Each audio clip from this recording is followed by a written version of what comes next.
السلام علیکم ورحمۃ اللہ وبرکاتہ۔ نحمده ونصلی علی رسولہ الکریم، اما بعد فاعوذ باللہ من الشیطان الرجیم، بسم اللہ الرحمن الرحیم۔ رب اشرح لی صدری ویسر لی امری واحلل عقدۃ من لسانی یفقہوا قولی۔ ہم میں سے کون ہے جس سے کبھی غلطی نہ ہوئی ہو، جس سے کبھی کوئی گناہ نہ ہوا ہو؟ لیکن بہترین ہیں وہ لوگ جو غلطی کرنے کے بعد اپنی غلطی پر نادم ہوں، شرمسار ہوں، رجوع کر لیں، توبہ کر لیں اور اپنے رب سے بخشش مانگیں۔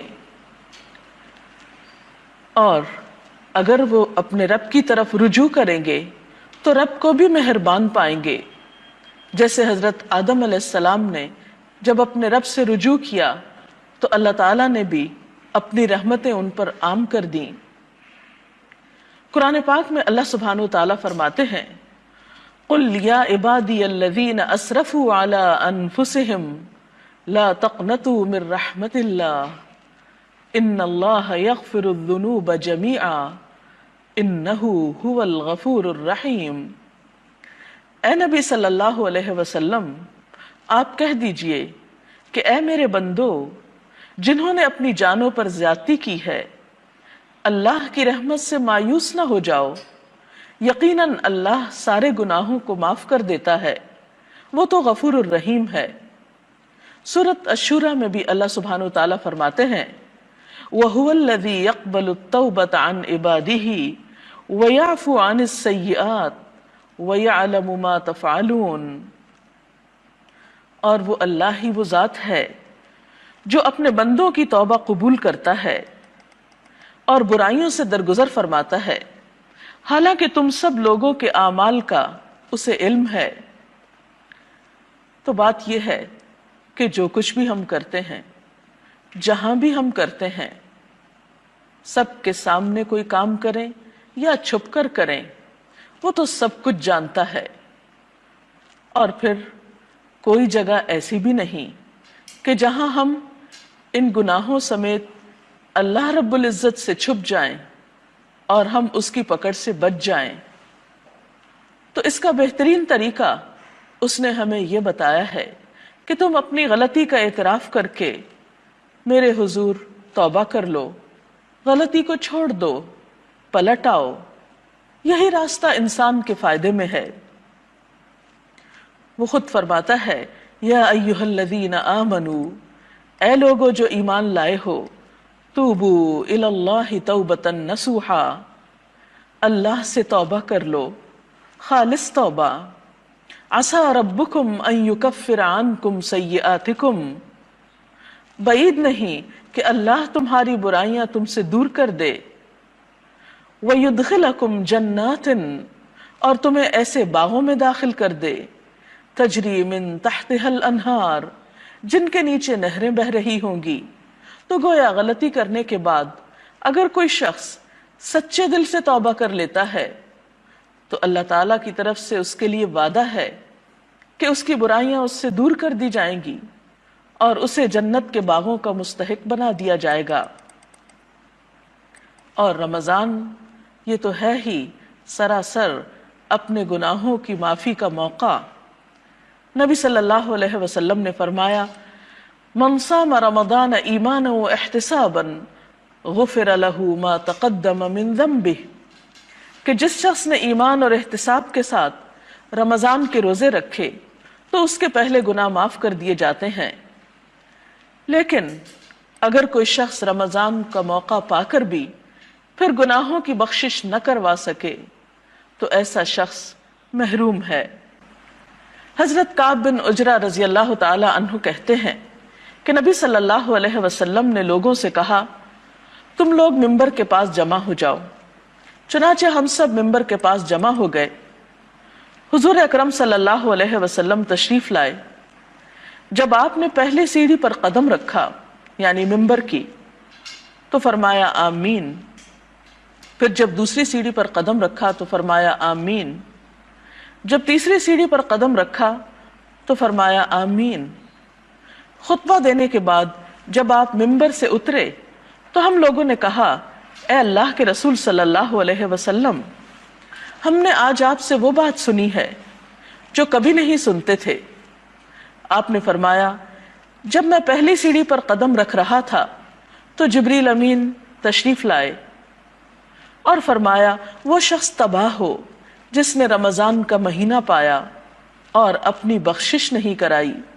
تو میں نے کہا آمین۔ پھر جب میں نے دوسری سیڑھی پر قدم رکھا تو انہوں نے کہا وہ شخص خدا کی رحمت سے دور ہو جائے جس کے پاس آپ کا نام لیا گیا اور اس نے آپ پر درود نہیں بھیجا۔ تو میں نے کہا آمین۔ پھر جب تیسری سیڑھی پر قدم رکھا تو جبریل نے کہا علیہ السلام وہ شخص خدا کی رحمت سے دور ہو جائے جس نے اپنے ماں باپ دونوں کو یا ان میں سے ایک کو بڑھاپے کی حالت میں پایا اور ان کی خدمت کر کے جنت میں داخل نہیں ہوا۔ تو اس حدیث سے پتہ یہ چلتا ہے کہ رمضان المبارک کا مہینہ گناہوں کی معافی کا ایک بہترین موقع ہے۔ اگر کوئی شخص اس موقع کو گنوا دیتا ہے تو وہ شخص سراسر اللہ سبحانہ و تعالیٰ کی رحمت سے محروم ہونے والا ہے۔ اس لیے ہم سب کو اس موقع سے بہترین فائدہ اٹھانا چاہیے، اور یہ بھی یاد رکھیے کہ کچھ گناہ ایسے ہوتے ہیں جنہیں نیکیاں خود بخود دھوتی رہتی ہیں۔ قرآن پاک میں آتا ہے ان الحسنات یذہبن السیئات کہ نیکیاں گناہوں کو مٹا دیتی ہیں، لیکن کچھ گناہ ایسے ہوتے ہیں جن کے لیے انسان کو نیکیوں کے ساتھ ساتھ خاص طور پر توبہ کرنی چاہیے، تعالیٰ کے حضور دعا کرنی چاہیے، استغفار کرنی چاہیے، اور رمضان اس کا بہترین موقع ہے۔ عام حالات میں بھی اللہ سبحانہ و تعالیٰ کی رحمت کے دروازے ہر وقت کھلے رہتے ہیں۔ حقیقت میں یہ بات انسان کے فائدے میں ہے کہ جب بھی اس سے گناہ ہو، اسے گناہ کا احساس ہو، تو توبہ کرنے میں دیر نہ لگائے، دن ہو یا رات فوراً اللہ سبحانہ و تعالیٰ کی طرف رجوع کر لے۔ حضرت ابو موسیٰ اشعری نبی صلی اللہ علیہ وسلم سے روایت کرتے ہیں کہ آپ صلی اللہ علیہ وسلم نے فرمایا اللہ عز و جل رات کے وقت اپنا ہاتھ پھیلاتا ہے تاکہ دن میں گناہ کرنے والا توبہ کر لے، پھر دن کے وقت اپنا ہاتھ پھیلاتا ہے تاکہ رات میں گناہ کرنے والا توبہ کر لے، حتیٰ کہ سورج مغرب سے طلوع ہو جائے۔ گویا بندوں کی توبہ دن میں بھی قبول ہوتی ہے اور رات میں بھی قبول ہوتی ہے، حتیٰ کہ قیامت آ جائے، کیونکہ قیامت کے آنے پر توبہ قبول نہ ہوگی جب انسان کے سامنے اس کے اعمال آ جائیں گے اور وہ اپنا برا انجام دیکھ لے گا۔ اس وقت پلٹنا کچھ معنی نہیں رکھتا، اس لیے کہ اس وقت تو ہر شخص اپنے گناہوں کو دیکھ کر نادم ہوگا ہی، لیکن وہ وقت تو پھر صرف حسرت و یاس کا وقت ہوگا، ندامت کا وقت ہوگا، توبہ کا وقت نہیں ہوگا۔ ایک اور حدیث میں آتا ہے ان اللہ یقبل توبۃ العبد ما لم یغرغر، اللہ بندے کی توبہ قبول کرتا ہے جب تک کہ اس کا سانس نہیں اکھڑتا۔ توبہ کی شرائط میں سے اہم ترین شرط یہ ہے کہ انسان اپنے گناہ کا اعتراف کرے، کیونکہ اگر کوئی شخص گناہ پر اصرار کرے اور گناہ کو گناہ ہی نہ سمجھے، اپنی غلطی کو غلطی ہی نہ مانے، تو ایسے شخص کے لیے توبہ نہیں۔ حضرت عائشہ رضی اللہ تعالی عنہا کہتی ہیں کہ رسول اللہ صلی اللہ علیہ وسلم نے فرمایا بندہ جب اعتراف گناہ کے ساتھ توبہ کرتا ہے تو اللہ تعالیٰ اس کی توبہ قبول فرماتا ہے۔ پھر اسی طرح آپ صلی اللہ علیہ وسلم جو کہ گناہوں سے پاک تھے، معصوم تھے، لیکن اس کے باوجود دن میں کئی بار توبہ کیا کرتے تھے۔ نبی صلی اللہ علیہ وسلم نے فرمایا لوگو اللہ کی طرف توبہ کرو اور اس سے بخشش طلب کرو، بے شک میں ایک دن میں 100 مرتبہ توبہ کرتا ہوں۔ اگر اللہ کے رسول صلی اللہ علیہ وسلم کا حال یہ تھا تو پھر ہمارا اپنے بارے میں کیا خیال ہے؟ حضرت عبداللہ بن عمر کہتے ہیں کہ ہم رسول اللہ صلی اللہ علیہ وسلم کی توبہ استغفار گنتے تھے. ایک مجلس میں آپ 100 بار کہتے تھے رب اغفر لی وتب علی انک انت التواب الغفور. اے میرے رب مجھے بخش دے، میری توبہ قبول فرما، تو یقیناً توبہ قبول کرنے والا اور بخشنے والا ہے. توبہ نہ صرف یہ کہ انسان کی آخرت کے لیے مفید ہے بلکہ انسان کی دنیا کے لیے بھی سکون کا سبب ہے. ہم دیکھتے ہیں کہ جب انسان سے کوئی گناہ ہوتا ہے، کوئی زیادتی کا کام ہو جاتا ہے،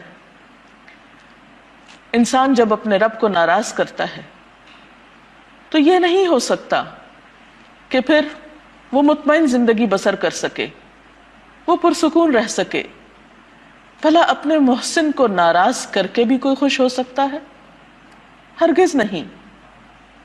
ایسے میں پھر کیا کرنا چاہیے؟ فوراً رجوع کرنا چاہیے. گناہ سے دل پہ سیاہ نقطہ پڑ جاتا ہے. بندہ اگر توبہ کر لے تو وہ نقطہ دھل جاتا ہے، اور اگر توبہ نہیں کرتا تو وہ سیاہی پھیلنے لگتی ہے حتیٰ کہ پورا دل سیاہ ہو جاتا ہے. استغفار دلوں کا زنگ دھو ڈالتا ہے. حضرت انس سے روایت ہے کہ نبی صلی اللہ علیہ وسلم نے فرمایا دلوں پہ بھی زنگ لگ جاتا ہے جیسے تانبے پہ زنگ لگ جاتا ہے، اور دلوں کا زنگ دور کرنے والی چیز استغفار ہے. تو چمکتے دل کے لیے، پرسکون دل کے لیے، ڈپریشن کے علاج کے لیے، غموں کے بوجھ سے نجات کے لیے بہترین نسخہ استغفار کرنا ہے. کیونکہ اگر ہم اس بوجھ کو لیے رہیں تو یہ دونوں طرح سے ہماری جسمانی اور روحانی صحت کے لیے بہت نقصان دہ ہے. اگر مخصوص کلمات کے ساتھ اللہ تعالیٰ سے بخشش طلب کی جائے، اور خصوصاً ان کلمات کے ساتھ جو اس کو پسند ہیں، تو انسان کی بخشش کی امید زیادہ کی جا سکتی ہے. وہ کلمات کون سے ہیں؟ وہ کلمات وہ ہیں جو اللہ کے رسول صلی اللہ علیہ وسلم نے ہمیں سکھائے ہیں. ان میں سے چند ایک، مثلاً مختصر ترین کلمہ استغفر اللہ، اللہم اغفر لی، استغفر اللہ ربی من کل ذنب واتوب الیہ. پھر اسی طرح سید الاستغفار، اللہم انت ربی لا الہ الا انت خلقتنی وانا عبدک وانا علی عہدک ووعدک ما استطعت اعوذ بک من شر ما صنعت ابوء لک بنعمتک علی وابوء بذنبی فاغفر لی فانہ لا یغفر الذنوب الا انت. اس کا ترجمہ کچھ یوں ہے کہ اے اللہ، تو ہی میرا رب ہے، تو نے مجھے پیدا کیا، تیرے سوا کوئی معبود نہیں، تو نے مجھے پیدا کیا ہے اور میں تیرا بندہ ہوں.